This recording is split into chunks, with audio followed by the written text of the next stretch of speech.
guys, Stephanie here, and I'm back with more movie chatter. And if this is your first time here, I want to thank you for checking out my channel. If you're a regular, welcome back. This is a movie channel, so everything I do here is movie related. I do reviews, top 10 lists, collection updates, and videos like the one I'm doing today, where I give you a few suggestions for Blu-rays and rentals to watch at home, as well as a few options for anyone who wants to head out and see a movie in the theater.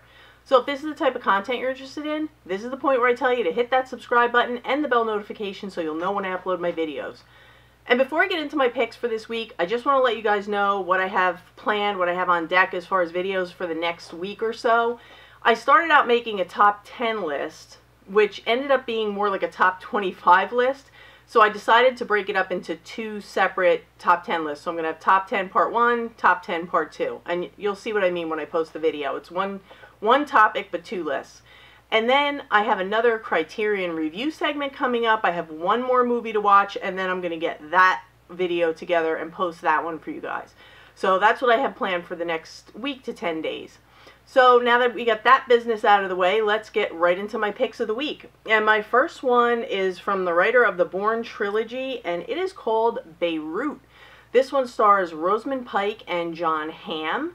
And when the movie opens, we meet Jon Hamm's character, who goes by the name of Mason, and he is hosting a dinner party with his wife and their a young boy named Kareem. He's a Palestinian boy that they are, I guess, kind of fostering, and they're trying to make it a permanent situation. I think they call it a sponsorship. They're applying for sponsorship so they could basically, I guess it's the equivalent of being a foster family for him. Anyway, what he comes to find out very early on is that the authorities want to question this Kareem, this 13-year-old boy, because they believe he has an older brother who is linked to terrorist activities.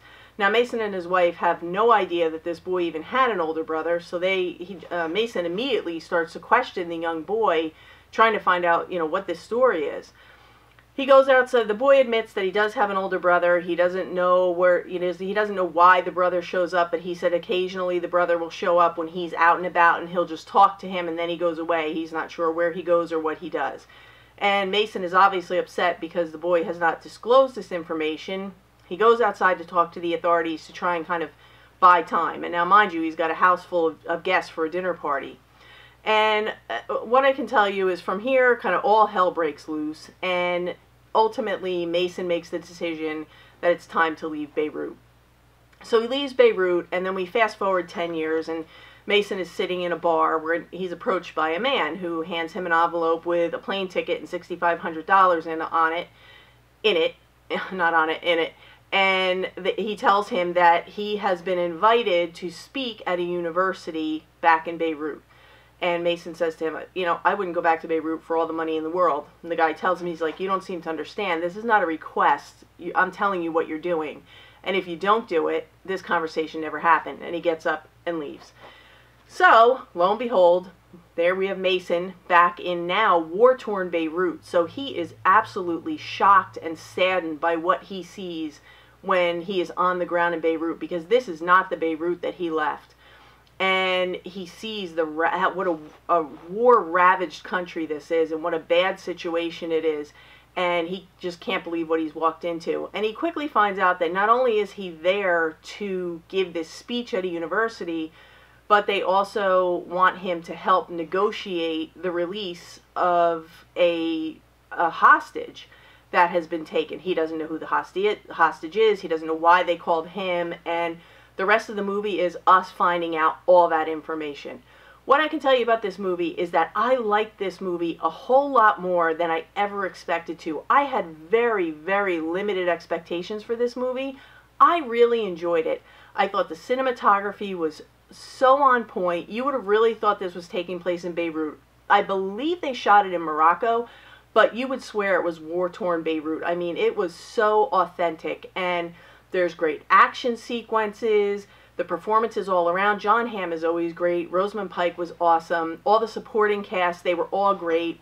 It moves along at a nice clip. There are a few twists and turns. I wouldn't say there's anything terribly shocking that happens as far as surprise elements, but I felt like the plot had enough twists and turns to hold my interest, and it wasn't too long, it wasn't too short. It really just felt like a comfortable movie to watch. It was a very easy movie to watch.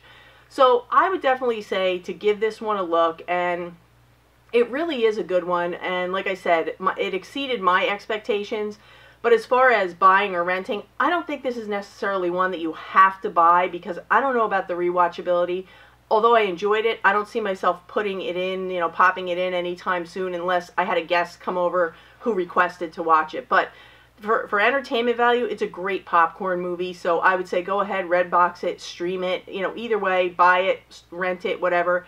I'll link it in the description in case you want to buy it, but if you decide to Redbox it or stream it, like I said, you're not going to miss anything by not purchasing it for your collection. But yeah, either way, definitely give Beirut a look, because it's a little bit of a sleeper, but it surprised me, so it's a good one.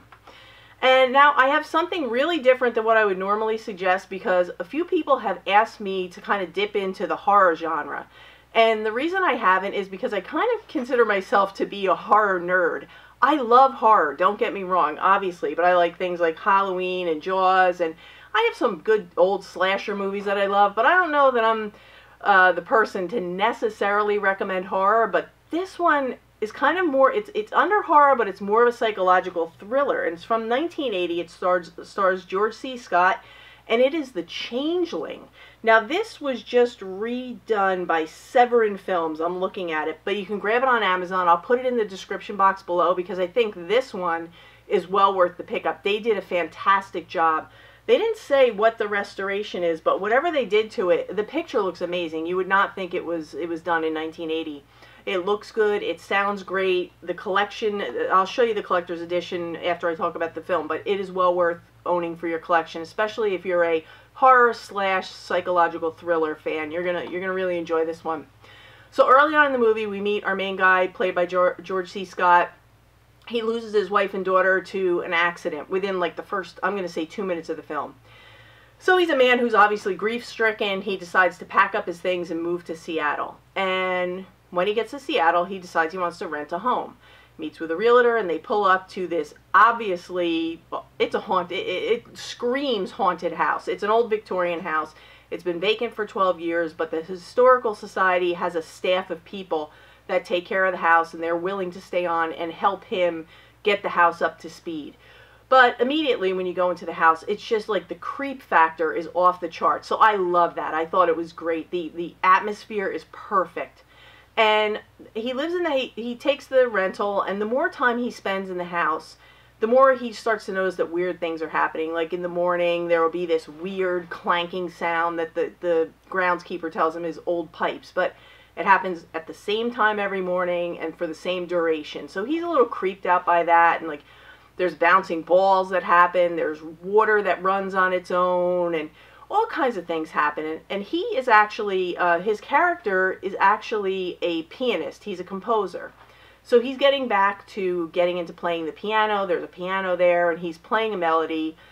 And when he gets up to leave after what he's done, he's walking outside, and a glass breaks from a window in the top floor. So he goes back in, he gets in this room, and I'm leaving out things for obvious reasons. I don't want to ruin the plot. He finds a music box in this upstairs room, and he opens the music box, and it plays the exact song he was playing on the piano. When he tells the realtor about it, she says, oh, it's a coincidence. And he said, you don't understand. Before I played that song, I had never heard it before, so it's no coincidence. And he's trying to find out from this realtor if there's ever been problems in the house before. She says no. Someone in her office tells him that house doesn't want people in it, and she walks away. So now we have the ultimate haunted house ghost story. It is so good. And I really can't tell you much more about the plot without ruining it. What I can tell you is it is good. It is well done. It will creep you out. It is an awesome psychological thriller. And you're going to have a really good time with it. I loved it. And everything about it is just spot on. The atmosphere is great. The weird things that happen. And basically, if you like the haunted house thing, you're going to love this. This house has a story to tell. And it tells it through the movie. And I was really surprised. I thought this was really, really good. I didn't know what to expect because I hadn't heard much about it, but I can tell you this is one that I can definitely see myself watching again. So yeah, The Changeling, it's definitely worth it. And like I said, this is the collector's edition that they just put out. It's got a nice embossed slip cover there. You can see the lettering is embossed. And then it comes in a black case with a little different artwork. It's kind of similar, but a little different color scheme. But it is not a 4K, so don't get that confused, the black case confused with the 4K.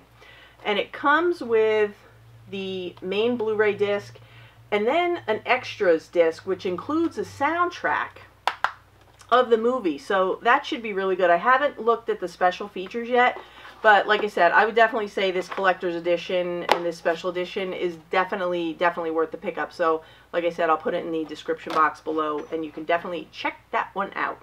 And of course, I would be remiss if my third pick for this week were not Deadpool 2.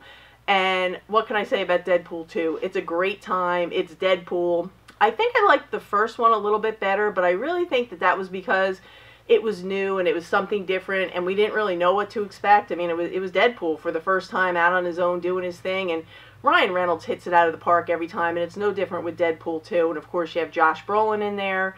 And it's a really good time. And like I said, it's Deadpool. And this is the Best Buy exclusive steelbook.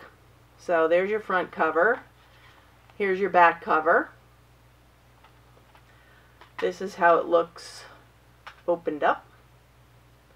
And then it comes with 3 discs. You have the 4K disc. And then we have the Deadpool Super Duper Cut 2 Extended Edition. And then we have the DVDs. Or not the DVDs, I'm sorry, the Blu-rays, because this is the 4K Blu-ray edition. And I will show you, there's a little bit of artwork inside, not that much. There's the older lady from the apartment building on her scooter. And then on the other side, we have the stick figure Deadpool, if you can see that, chasing her. And I know there's a really cool edition, a Target exclusive edition, 4K, and I think the Blu-ray edition also has it, where it has the old style children's book, but of course it is not for children. It is definitely adult content, but it's a Deadpool children's storybook. So if you don't have any interest in the steelbook, I would definitely say to check out the Target exclusive, because that one looks like a really fun edition. So either way, yeah, Deadpool, I mean, it's a lot of laughs, it's a lot of fun. It's Deadpool. Definitely check it out. So those are my picks for home. And as for the theater, we still have Black K Klansman out there, still doing really well. Mission Impossible, Equalizer, Christopher Robin is still out there, the Pooh Story, so you still have all those out there. And then I saw a movie, Crazy Rich Asians, which I can tell you I had a lot of fun with it. It's a really easy, light movie to watch. We have our gal who is an NYU economics professor. She's been dating this guy for the past year. She doesn't know much about his family, but they're very happy together. He invites her to go home with him to Singapore to attend his best friend's wedding, where he is the best man. She's very happy to do so, and when they get home, she realizes that he is from the wealthiest family in Singapore, and he is considered the most eligible bachelor in Singapore. And from there, we see how things unfold when she meets his family and his friends and realizes the pressure of being with someone from this type of family. So it was a really interesting look, and I can say there are some laugh out loud, really legitimately funny moments, and it's a really sweet story too. So if you haven't seen it and you want to see something light and easy, definitely go out and see Crazy Rich Asians. And then another one, a trailer that I saw while I was at the movies, is called Searching, and that one opens this week, and this one looks like kind of like a psychological thriller. It's the trailer, I'm going by the trailer, it shows a father talking to his daughter, who I believed he said was 16, so I guess that would put her at boarding school. She's away at school, and I wasn't sure if it was boarding school or college. But regardless, she goes missing. He doesn't have any contact with her after that, and he realizes that she is missing. She's not going to her classes, she didn't go to her study group. He reports it to the police, and the police tell him to try and find out what he can from her friends. And what he starts to find out is the more of her friends he talks to, the more he finds out he didn't really know much about his daughter and her life at all. So it looks like it could be a really, really good one, and it gets pretty high scores. I think it's almost at 90% on Rotten Tomatoes, so it looks like the critics kind of like it too. So take a look at that trailer and see if it looks like it interests you, because I was really interested when I saw it in the theater. So I would definitely check out Searching. And then the other one that looks like it might be okay is a documentary about John McEnroe, the tennis player. So if you have an interest in tennis or John McEnroe and learning, you know, he was famous for his temper tantrums during the matches and whatnot, but it looks like that could be a really good one. So if you're interested in John McEnroe, that's another one that has pretty high scores on Rotten Tomatoes. I think it was at 91 or 92%. So it looks like that could be a good one if you're into documentaries, sports, tennis, things like that. But other than that, there's not a lot opening that looked like it was really interesting. So if you haven't seen anything that's been around for a while, it's a good week to catch up and maybe see something you missed. But other than that, those are my picks for the week. So hopefully between the home pile and the theater suggestions, you guys will find something that you liked. And I want to thank you guys as always for watching. If you enjoyed this video, please give me a thumbs up, a like, subscribe, share, comment, do whatever you want to do, because I totally appreciate everything you guys do. Even just coming here and watching, really, it means the world to me. So thank you guys for everything that you do to support me and the channel. And I'm going to be back again real soon. Like I said, I'm going to get those 2 top 10 lists for you guys, get it together for you guys, and I'll be posting them later in the week. But until then, that's going to do it for me today. That's a wrap.